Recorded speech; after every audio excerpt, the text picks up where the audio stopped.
Deixa eles subirem.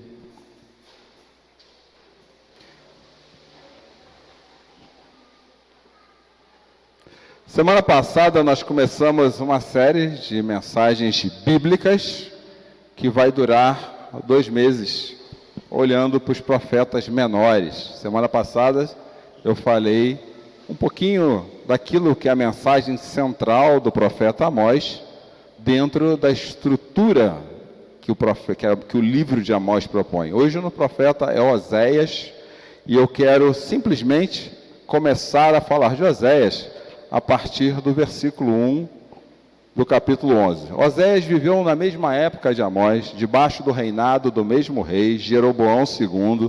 Semana passada eu falei bastante a respeito do contexto bíblico, de forma geral, o Antigo, o Novo Testamento, quantos livros tem no Antigo, quantos livros tem no Novo, o papel do profeta no Antigo Testamento.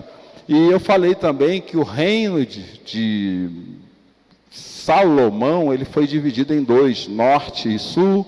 Norte costumeiramente continuou a se chamar de Israel, e o sul era Judá, tinha a tribo de Judá e a tribo de Benjamim. Capital do sul, Jerusalém. Capital do norte, nesse tempo não era Samaria, depois vem a ser Samaria, mas a capital do norte era Adã. E Oséias era um profeta do norte. Sendo um profeta do norte, ele conversava com o povo do norte, amando de Deus. E no versículo 1 do capítulo 11, o texto, Deus falando com o povo a partir da voz desse profeta. Quando Israel era menino, eu o amei, e do Egito chamei meu filho. Só nesse versículo já dá uma mensagem enorme, porque cada palavra foi estrategicamente colocada por Deus nele. Então, primeiro, chamar Israel de Israel. E rapidamente vou lembrar algumas coisas que vão para fazer sentido aqui na mensagem. Israel se torna Israel a partir de Jacó. Lembra? Deus muda o nome de Jacó para Israel. Jacó vai tendo filhos. Os filhos se tornam 12 tribos de Israel. Então, mas Israel, apesar de se chamar Israel desde Jacó, para Deus, ele já era tratado como filho lá de trás.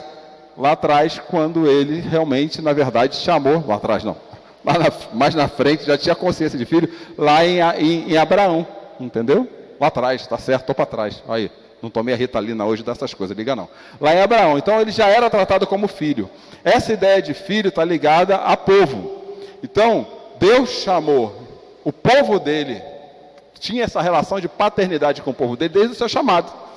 E o amava. Eu tirei do Egito. O Egito foi aonde... Para a gente hoje seria o nosso pecado. O Egito foi a escravidão, o Egito foi a prisão de Israel durante 400 anos. Então eu tirei vocês do ambiente de escravidão, tirei vocês desse ambiente, pelo meu amor, e chamo vocês de filho. Esse texto já daria uma mensagem. Ano passado, 23, nós estamos em 2023, está certo, né? Ano passado, saiu um filme muito interessante. Eu não sei quantos assistiram esse filme, porque ele não está aí nos canais que a gente conhece de filmes, Netflix e tudo mais. Ele existe, pago. O único que lançou esse filme gratuitamente é um aplicativo que eu não tenho, e foi me indicado por alguém que tinha, que é o da Apple. No resto não tem, mas você consegue hoje alugá-lo, se quiser. Ele conta a história de Michael, um rapaz que era temente a Deus no filme, e ele pede a Deus uma esposa. E ele descreve exatamente como ele quer a esposa. Quer uma esposa bonita, loura, de pernas longas. E ele faz uma descrição da esposa para Deus. E ele é um rapaz trabalhador, morava no campo, não na cidade. E lá no momento dele de oração, ele faz esse pedido. E um dia, ele foi até a cidade fazer compras para sua fazenda. E ele viu uma moça muito linda, do jeito que ele pediu a Deus, andando. E ele se apaixonou à primeira vista por aquela moça. Entretanto, quando ele foi descobrir quem ela era, e aí, sinto muito, spoiler alert, ela descobriu que ela era uma prostituta das mais requisitadas no principal bordel da cidade. Ele apaixonou-se por uma prostituta e ele pagou pelos serviços dela no bordel, porque ele queria conhecê-la. Pagou pelo serviço e se apaixonou mais ainda. E ele falou assim: Deus, o Senhor não ouviu a minha oração? Eu pedi uma mulher linda, maravilhosa, loura, pernas longas, e o Senhor me manda uma prostituta. E ele faz de tudo para se desvencilhar daquela mulher. E quanto mais ele tentava se desvencilhar daquela mulher, mais ele se apaixonava por ela. Aí ele fala assim: não tem como eu viver no bordel, então eu vou trazê-la para minha casa. E ele vai convencendo-a, e o nome dela era Angel, o nome de guerra, né? Vamos falar assim, de batalha. E ele perguntava a todo custo: mas seu nome na verdade é esse? Ela nunca diria qual era o nome, não dizia qual era o nome dela. E ele levou ela para casa, uma fazenda linda, e foi começando a ensinar a elas coisas da fazenda. E ela foi a contemplar o pôr do sol, lembra do Salmo 19? A vida, a colher na fazenda. E ela começou a conhecer uma vida que ela jamais, ao longo de toda a sua história, desde criança, aliás, tem uma cena muito forte dela criança no filme, ela tinha visto. E aquilo começou a incomodá-la. Como ela era muito famosa como prostituta, no momento que o Michael falou assim: pronto, deu tudo certo, ela fugiu e voltou para a vida no prostíbulo. Prostíbulo é meio antigo, mas vocês sabem o que é, né? Ela voltou para aquela vida. E naquela vida ela fez assim: ufa, aqui pelo menos eu sei com o que eu estou lidando. Mas totalmente, extremamente abusada.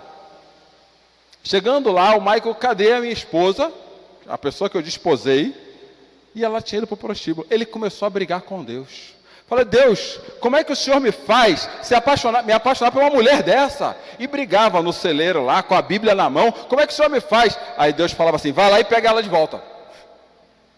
Vai lá e pega ela de volta. Mas o Senhor não entendeu, não era isso que eu pedi para o Senhor. Vai lá e pega ela de volta. E de tanto brigar com Deus, manda quem pode, obedece quem tem juízo. Ele voltou e pegou de volta.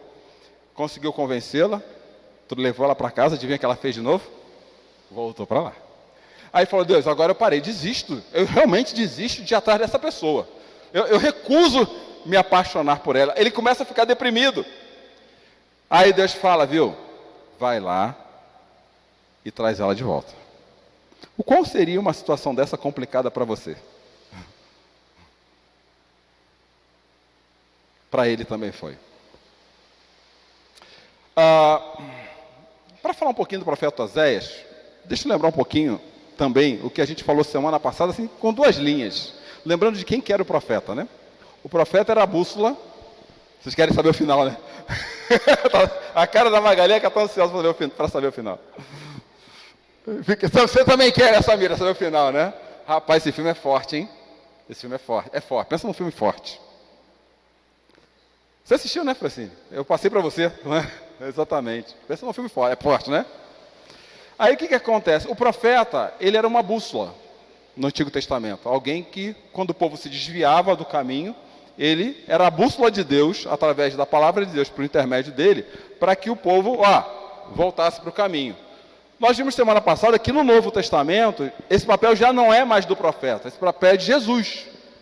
Que aqueles que falam para o povo voltar para o caminho, precisa falar para que o povo volte através de Jesus.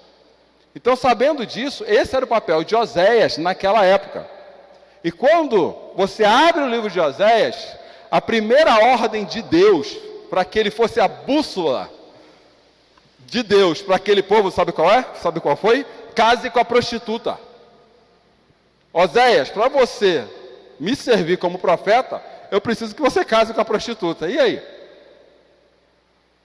Oséias, capítulo 1, versículo 2.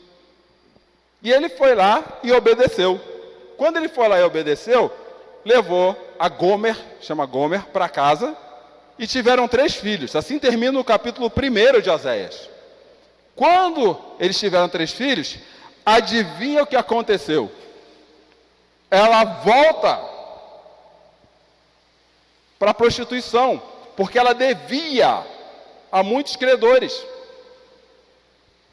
Aí Oséias falou assim, imagina a situação de Oséias, parecida com a de Michael. Ela devia.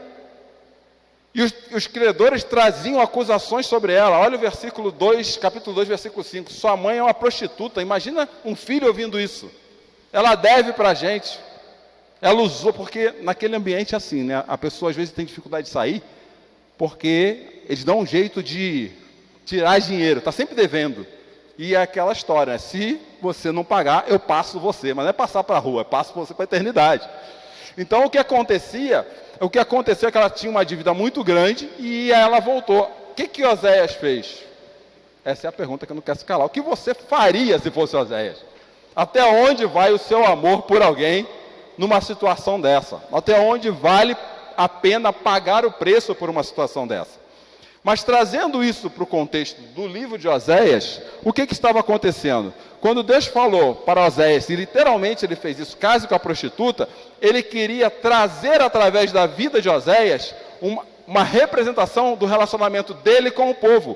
Porque quando você termina o versículo 2, após Deus falar, case com a prostituta, o versículo 2 termina assim: isso mostrará como Israel agiu como prostituta para se afastar de mim.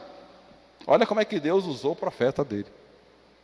Case com a prostituta, para que através da sua vida, Deus entenda o meu amor por ele. O meu povo entenda o meu amor por ele. E no meio do caminho, Deus, no capítulo 2, Deus fala assim, não, ela saiu de casa realmente. Mas eu vou colocar todas as barreiras, aliás diz assim, eu vou subir uma barreira de espinhos, para que ela não consiga aquilo que ela quer. Ou seja, para que ela chegue num momento de tanta degradação, que ela queira falar aquilo que está no capítulo 7. Voltarei para o meu marido. Então, ela foi. Mas eu vou deixar ela se dar tão mal. Lembra do filho que saiu de casa? A ponto de querer comer vagem de porco? Que ela vai querer voltar para o meu marido, para o seu marido. Só que a gente sabe que na história está sendo dito sobre Oséias. Mas na relação de Deus com o povo, que se afasta dele e se prostitui para isso, o texto está dizendo que vocês vão tentar viver a vida do seu jeito, mas vocês vão se dar tão mal que vocês vão querer voltar para Deus. E vocês já sabem também, não é novidade para muitos, que quando se fala de Deus, fala muito de Deus como marido e do povo como esposa. Está lá o livro de Cantares para falar disso.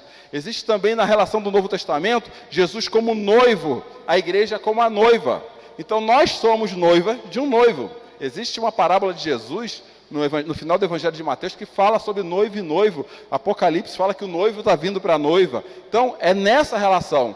E vocês talvez não lembrem, mas eu vou refrescar a nossa memória, uma pessoa que adulterava o relacionamento com o noivo, primeira coisa que acontecia, ela ia ser assassinada por apedrejamento.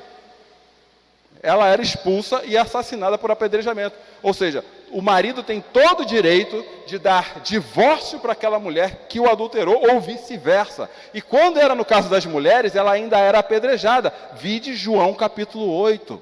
A parábola, que não é a parábola, é a história da mulher adúltera. O que os fariseus queriam fazer?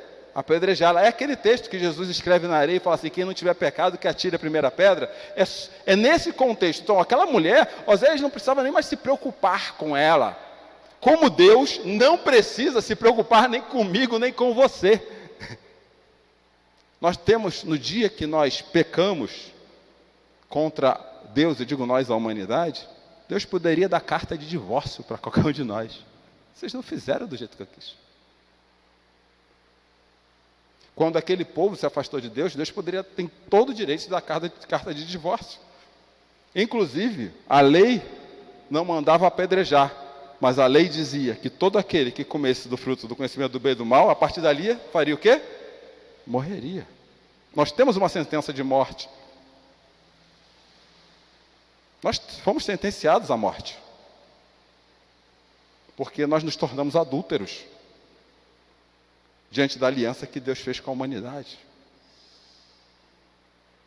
Porque nós achamos que se nós saíssemos da presença de Deus, nós pagaríamos a dívida que nós teríamos com Ele. Por isso que pelas obras nada funciona. Não é sobre obras. Entretanto, o que Deus manda falar através da voz profética de Oséias, no capítulo 2, versículo 8, é o seguinte: olha, isso é misericórdia, gente.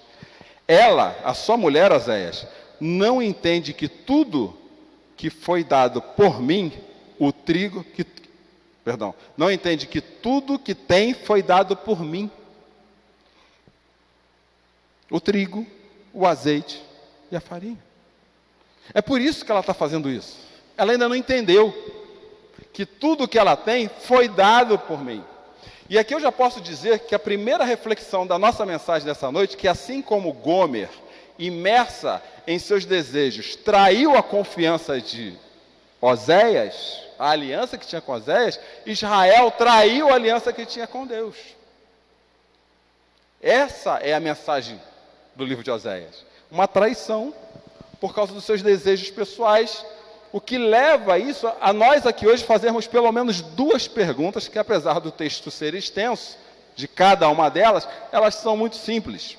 A primeira é que, imersos numa cultura que nos incentiva a viver pelas emoções, sentimentos, estados, inclusive usa-os para aferir a nossa relação espiritual com Deus, o quanto temos sido traidores da aliança que Deus tem conosco. Essa é a reflexão que a gente tem que fazer. Olhando para Oséias, olhando para Israel e Deus, e olhando para a nossa relação com Deus. A segunda pergunta que cabe aqui é: qual seria a forma através das quais Deus nos ensina a compreender a saúde da nossa maturidade espiritual a ponto de discernirmos nossas ações? Porque a cultura nos leva a discernir o resultado das nossas ações pelos sentimentos provocados na gente internamente ou no outro. Então, se eu estou bem, é que importa. Aliás, mais nós do que no outro. E foi justamente essa consciência de querer sentir-se bem que fez aquela mulher prostituir-se, que fez o povo de Israel sair, trair, corromper a aliança que Deus tinha com ele, que faz a gente entender que maturidade cristã é o resultado de algumas coisas que acontecem através da nossa vida. Mas será que é isso mesmo? E quando eu olho para o capítulo 1, versículo 11, Deus fala algo fantástico. Logo no capítulo 1, lá no final, o reino dividiu em quanto? Deus fala, olha, o profeta fala, Deus alinha a caminhada daquele povo falando assim: mas vai ter um dia que vai subir um rei, que vai juntar Judá e Israel de novo, e todos vocês vão adorá-lo, da mesma forma novamente. Mas espera aí, então vai aparecer alguém que vai resolver esse negócio? Vai. Isso me fez lembrar de uma conversa que há poucos dias eu tive com a Cláudia, e o duro que eu fui tentar lembrar da história, eu esqueci. Mas essa história talvez nos ajude, e vocês me perdoem se eu contá-la de forma meio confusa, depois vocês atualizam com a Cláudia lá, porque ela vai contar melhor, a diferença entre apego e amor.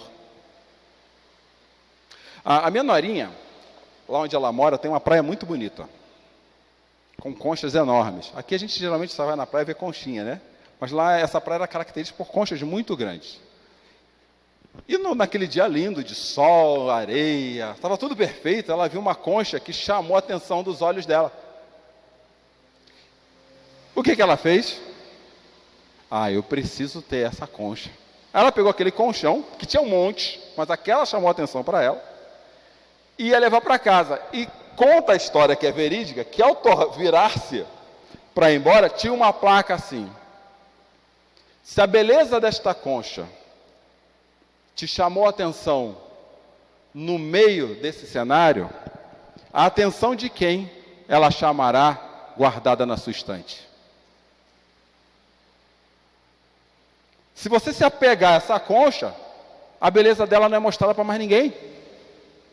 E essa história me ensinou a diferença entre amor e apego.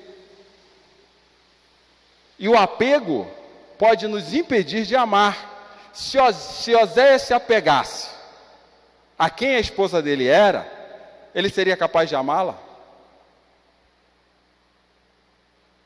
E o que tem nos afastado do amor por apego? Essa é a pergunta. Vocês estão tão apegados à sua cultura que talvez vocês estejam entendendo o que Deus quis dizer com amar-se. O quanto ou o que estamos dispostos a nos desapegarmos para experimentarmos a profundidade do amor de Deus? Essa é a pergunta do livro de Oséias. Aquela mulher foi convidada a desapegar-se de quem ela era. Será que isso acontece no final do filme? E aí, Samir? Mas eu posso falar algumas coisas que representam isso. Apesar de quem ela era, Deus falou para Oséias: vá e ame a sua esposa outra vez. Apesar dela ter fugido da sua casa, de não querer nada contigo, vá e ame-a outra vez. Oséias capítulo 3, versículo 1. No versículo 2, Deus fala assim: assim eu comprei de volta por 15 peças de prata, paga o preço de comprá-la para você de novo. Não permita, não se apegue a quem ela é e nem às dívidas que ela tem com ninguém. Vá, ame-a de novo e traga de volta para casa, pague o preço que precisar ser pago. E no versículo 3 diz assim: então eu lhe disse, você viverá em minha casa, diga a ela, você viverá em minha casa por muitos dias, e traga ela de volta para a sua casa. Olha as 3 ações. Quando nós nos apegamos a algo, e algo é tirado de nós ficamos com raiva, bravos. Como que eu fui perder isso? Como eu fui deixar de sentir isso? Como eu fui deixar de viver isso? Mas Deus fala assim, não é para você se apegar a quem ela é. Ame-a. Ame-a, paga o preço e traz para a sua casa de novo alguém que você já repetidas vezes fez isso e está sempre fugindo da sua casa. O que me fez lembrar de um dos textos que você já sabe que eu mais gosto, da carta de apóstolo Paulo aos Filipenses, que fala de Jesus. E a história de Oséias na vida daquele povo, e a história de Jesus na minha vida, me fez tomar consciência de quem eu sou. Porque o apóstolo Paulo fala assim: tenham a mesma atitude demonstrada por Cristo, porque embora sendo Deus, não considerou ser igual a Deus fosse algo que devesse se apegar. Isso é misericórdia. A misericórdia precede o amor. Deus tinha todos os motivos para falar para a gente assim: eu posso me separar de vocês pelo que vocês estão fazendo, mas eu vou ser misericordioso com a vida de vocês, a ponto de eu não me apegar em quem eu sou. Ele fez isso através de Oséias, ele fez isso através da vida dele com o povo, e ele fez isso através de Jesus na nossa vida. E Deus fala um pouquinho mais através do apóstolo Paulo, quando ele fala assim: em vez disso, Jesus esvaziou a si mesmo, assumiu a posição de escravo, nasceu como ser humano. Quando veio em forma humana, humilhou-se e foi obediente até a morte, e morte de cruz. Isso é amor. Isso é amor. Eu me desapego de mim para te amar. Eu me desapego das sensações mais inconvenientes, dos estados, dos sentimentos mais ruins, mesmo a respeito de você. Porque eles me ofenderam, para te amar. Oséias fez isso com Gomer, Deus fez isso com Israel, e Jesus fez isso conosco. O quanto, em vez de nos apegarmos ao que sentimos e desejamos, estamos dispostos a amar quem está sentado do nosso lado até a morte, mesmo que isso nos mate por dentro, mesmo que isso acabe comigo. O quanto eu estou disposto a caminhar com você, mesmo que isso me faça um mal tremendo. Eu estou a fim de me desapegar. E o que me chama muito a atenção no texto do apóstolo Paulo, na voz profética de Jesus, é que tenham a mesma atitude demonstrada por Cristo. Andar com as pessoas não é fácil. Conviver com as pessoas muito tempo, pior ainda. mas eu preciso me desapegar, quanto mais eu quiser andar com alguém. Porque se eu me apegar aos meus sentimentos, aos meus estados e às minhas emoções, eu vou escolher bastante. Não, sério, eu estou falando de mim, não sei você. Eu vou escolher bastante ficar em casa assistindo Netflix. Nem está aqui eu ia querer estar. Mas eu preciso me desapegar disso. Uma vez, o Jackson, numa reunião nossa do conselho, me fez uma pergunta que me levou a pensar um mês. Falou assim, viu, Cláudio, e não é só ele não, mais gente já fez essa pergunta. E essa semana, no grupo familiar lá em casa, híbrido, que funcionou, né, Laís? Laís estava lá no híbrido. Fala assim, viu, o que te leva a continuar fazendo o que você faz com tantos resultados desfavoráveis, a ponto de você até desacreditar? Estou somando o que todo mundo falou, tá? Não foi o Jackson, não. Estou falando a somatória. A ponto de você ter que passar pelo que... O que te leva a isso? Aí eu lembrei, metaforei, num seriado que eu gosto muito. Aliás, eu sou nerd, quem não sabe. Star Trek. Onde uma comandante da Star Trek, chamada Michael Burnham, eles estavam com a nave inteira, a tripulação inteira, numa desgraça espacial absurda. E ela estava ali. E o gostoso desse seriado é que ele traz algumas reflexões. Até eu tenho frases, eu tenho um aplicativo, um box nosso com frases da Star Trek. E ela falou uma coisa, tenho, tá vendo esse nível, tu acha que o Alexandre que é nerd, você não viu nada, Viviane. E a Michael Burnham, num seriado, ela falou assim, quando a esperança se esvai, de alguma forma, da frente dos nossos olhos, tudo que nós temos é o dever. Hoje a Adma fez uma postagem parecida com essa no Instagram dela. Quando você não sabe o caminho, siga a disciplina. Vá em frente. Confie no amor de Deus pela sua vida. Transcenda essa cultura do Estado. E ame. Paulo, eu não vou passar, vou só passar rapidamente. Paulo, assim, ele trabalha isso com uma maestria em 1 Coríntios 13. Vocês estão mais carecas que eu de ter lido esse texto, ouvido em casamento, mas é isso que ele simplifica no texto dele, quando ele fala assim, o que adianta você estar indo atrás de Deus por sinais e maravilhas, falar em línguas? Não adianta nada. Aí ele vai mais adiante, o que adianta você procurar pessoas que você considera competentes espiritualmente, para ir atrás delas? Uma pessoa que, por exemplo, aqui no texto, ter dom de profecia, que entenda os... mas não adianta nada. E ele vai mais adiante, o que adianta você ficar tão preocupado em ajudar pessoas, a ponto de queimar o seu corpo? Não adianta nada. Se não tiver amor. E quando ele começa a explicar o amor, vem a parte gostosa, que é bondoso, todo mundo que quer alguém, que não é ciumento, que não é presunçoso, mas a gente para de observar, talvez olhando para os nossos próprios apegos, a gente para de observar o final do capítulo 13, quando ele fala assim, mas o amor tem algumas coisas interessantes, ele não desiste. Ele não perde a fé. E perder a fé não é estar no dia bom ou não estar no dia ruim, não. Ele não perde o foco de quem é Jesus. E tem mais, o amor se mantém. Isso é disciplina. Isso é dever com a aliança que Deus tem comigo. Isso é dever com a aliança que Deus tem comigo. Mesmo quando todas as coisas queiram me fazer me divorciar da relação que eu tenho com Deus. Eu poderia passar horas aqui falando desse amor, mas eu trouxe só mais 3 textos, e 4 textos, a gente acaba por aqui.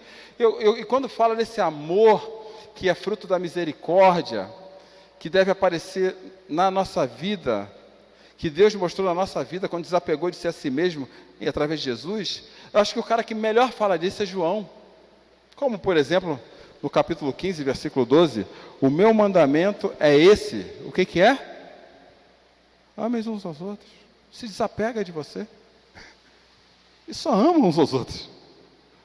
No versículo 11 do capítulo 3 da primeira carta, João reforça, e tinham vários, esses foram os que eu pincei lá, se você procurar, amor em João, você vai achar um monte de coisa, até no chat GPT ele sabe disso, a gente às vezes não sabe. Ele vai falar assim, ó, 1 João capítulo 3, versículo 11, porque esta é a mensagem que ouviste desde o princípio, que desapega e faz, cumpra o seu dever. No versículo 16, João ainda fala assim, nisto conhecemos o que é o amor, Jesus Cristo deu a sua vida por nós e devemos dar a nossa, pelos nossos irmãos.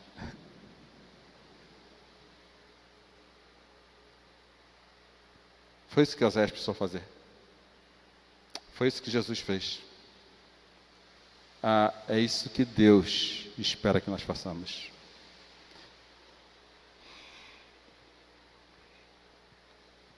Bom, em resumo, e terminando aqui minha mensagem essa noite, o que eu aprendi com Oséias é pague o preço pela vida de quem você está disposto que esteja ao seu lado.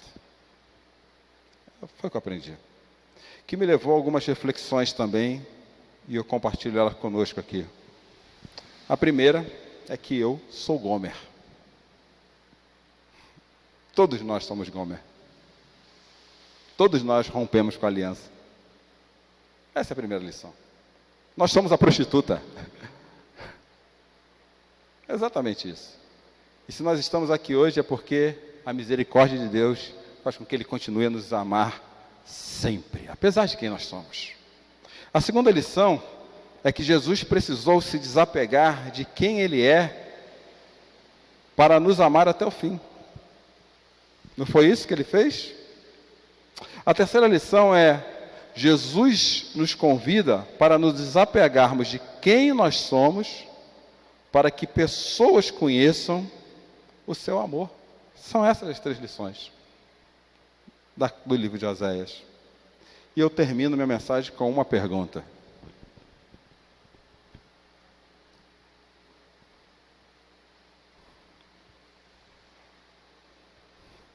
A resposta, as minhas respostas, pelo menos eu tenho procurado com Deus. Eu convido vocês a fazerem a mesma coisa. Do que você precisa pegar para amar como Jesus te amou? Quem é a sua Gomer? Quer saber o final da história, Viviane? Ou você vai ver o filme? Você quer saber, Magali, o final da história? Quer assistir o filme? Então vai. Então eu vou contar. Aí já era. Perdeu o spoiler. Vale a pena assistir a história? Assistir o filme? Você sabia que era sobre isso, o filme? Sabia? A gente conversou sobre ele, né? Oi? Acho que eu passei para todo mundo ver, né? Assista o final do filme. Acontece uma cena que está na ponta da língua para falar para vocês. Mas como o filme é novo, não vou deixar falar não, tá? E a cena... Não, deixa quieto, vamos orar. Vamos orar.